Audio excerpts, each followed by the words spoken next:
Mandaza salam. Bugün bacımla şey oynadı. İndi bacım burada değil. Ben özüm. Yok, bacım oyunda değil. Elə də buradadır. Bugün deyəsən, bilmirəm nə tipli oyun olduğunu. Nə tipli oyun? Roblox'da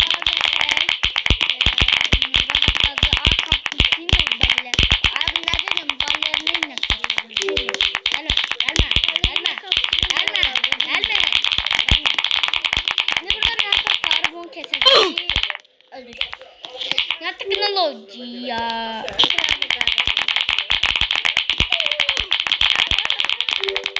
Bir, iki, üç, dört, beş, on. Tamam. Şuman ya. Nerede? Güzel ya.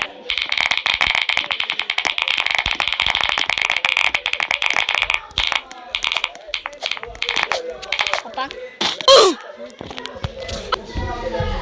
Şimdi.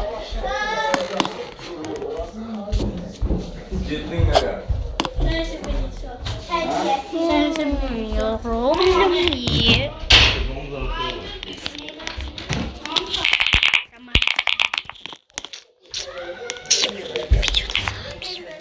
Çıktım.